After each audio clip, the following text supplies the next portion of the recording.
नमस्कार. आज आपण वनस्पतींच्या आतल्या एका अत्यंत रंजक जगाची सफर करणार आहोत. आपला आजचा विषय आहे प्लांट एनाटॉमी आणि त्यातही खास करून झायलेम म्हणजेच जलवाहिनी. स्पर्धा परीक्षांची विशेषतः MPSC किंवा UPSCची तयारी करताना हा घटक हमखास विचारला जातोच. पण त्या पलीकडे जाऊन निसर्गाची ही अचूक यंत्रणा कशी चालते हे समजून घेणं खरोखरच खूप भन्नाट आहे. चला तर मग थेट सुरू करूया. आता एक विचार करा. आपण रोज आजूबाजूला उंच झाडं पाहतो, बरोबर? पण गुरुत्वाकर्षणाच्या अगदी विरुद्ध जाऊन जमिनीतलं पाणी 100-200 फूट उंच झाडाच्या शेंड्यापर्यंत नक्की पोहोचतं कसं? कोणती मोटर लागलेली असते तिथे? तर या संपूर्ण प्रक्रियेचा जो हिरो आहे ना, ज्याच्यावर ही सगळी मोठी जबाबदारी असते, त्याचीच ओळख आपण आज करून घेणार आहोत. आजचा आपला आराखडा अगदी सोपा आणि सुस्पष्ट असणार आहे. आपण वनस्पतींची प्लंबिंग सिस्टम, जलवाहिनीची मुख्य वैशिष्ट्य, तिचे 4 प्रमुख घटक आणि शेवटी उत्क्रांतीच्या टप्प्यातले काही महत्त्वाचे फरक असे 4 भाग एकामागून एक पाहणार आहोत. यामुळे हा पूर्ण विषय कायमचा लक्षात राहील. तर सर्वात आधी वळूया पहिल्या भागाकडे, वनस्पतींची प्लंबिंग सिस्टम. कोणतीही मोठी इमारत पाण्याच्या पाईपशिवाय उभी राहूच शकत नाही हे आपल्याला माहिती आहे. वनस्पतींचंही अगदी तसंच असतं बरं का. ही जलवाहिनी म्हणजेच झायलेम अगदी या पाईपलाईनसारखंच काम करते. मुळांनी शोषून घेतलेलं पाणी आणि खनिजं थेट पानांपर्यंत वरच्या दिशेने पोहोचवणं हे तिचं मुख्य काम. पण फक्त एवढंच नाही, तर ती झाडाला एक भक्कम यांत्रिक आधार, एक प्रकारचा संगाडा सुद्धा पुरवते. आता आपण दुसऱ्या भागाकडे येऊया, जलवाहिनीची वैशिष्ट्ये. इथे खूप गमतीशीर आणि आश्चर्यकारक विरोधाभास आहे, जो परीक्षेत वारंवार विचारला जातो. संपूर्ण झाडाला आणि एकंदरीत परिसंस्थेला जीवन देणारी ही जी यंत्रणा आहे ना, ती स्वतः मात्र मुख्यत्वे मृत पेशींनी बनलेली असते. होय, अगदी खरंय. परिपक्व अवस्थेत पाणी वाहून नेणारी ही जवळपास संपूर्ण रचना मृत असते आणि तिच्या पेशीभित्तिका अतिशय जाड लिग्निफाईड असतात. म्हणजे पहा, जिवंतपणा टिकवण्यासाठी मृत पेशींचा किती भक्कम आधार निसर्गाने घेतलाय. याचं नेमकं प्रमाण बघितलं तर चित्र अधिक स्पष्ट होईल. जलवाहिनीच्या एकूण 4 मुख्य घटकांपैकी तब्बल 75% भाग हा मृत पेशींचाच असतो आणि उरलेला फक्त 25% म्हणजेच केवळ 1/4 भाग हा जिवंत पेशींचा असतो.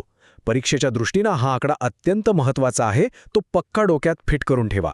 चला आता तिसऱ्या आणि सर्वात महत्त्वाच्या भागाकडे वळूया, जलवाहिनीचे 4 प्रमुख घटक. ही जलवाहिनीची पूर्ण सिस्टम 4 वेगवेगळ्या विभागांत किंवा घटकांत विभागली गेली आहे. हे घटक म्हणजे वाहिनिका म्हणजेच ट्रॅकिड्स, वाहिन्या म्हणजेच वेसल्स, जलवाहिनी मृदुतिक म्हणजेच झायलम पॅरेन्कायमा आणि जलवाहिनी दृढतिक म्हणजेच झायलम फायबर्स. हे 4ही जण टीम म्हणून एकत्र काम करत असले तरी प्रत्येकाचं काम आणि रचना एकदम वेगळी आहे. आपण एकेकाची ओळख करून घेऊया. सर्वात आधी पाहूया वाहिनिका किंवा ट्रॅकिड्स.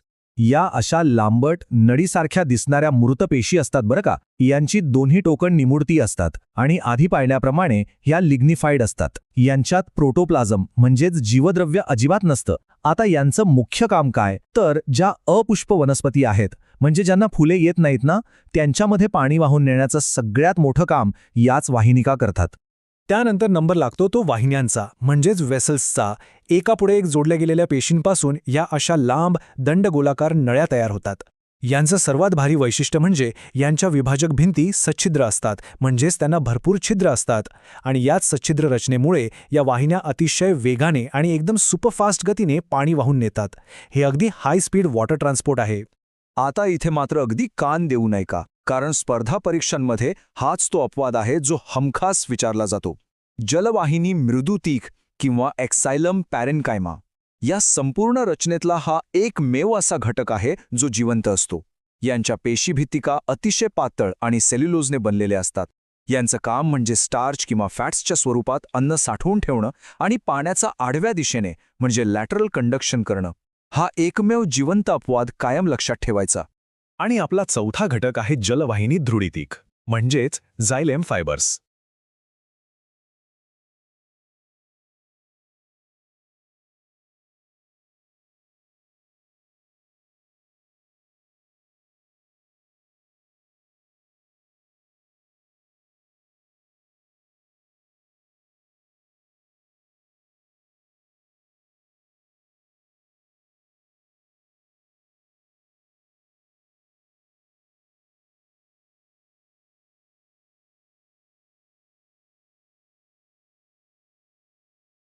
नावाप्रमाणेच हे अत्यंत जाड पेशीभित्तिका असलेले मृततंतू असतात.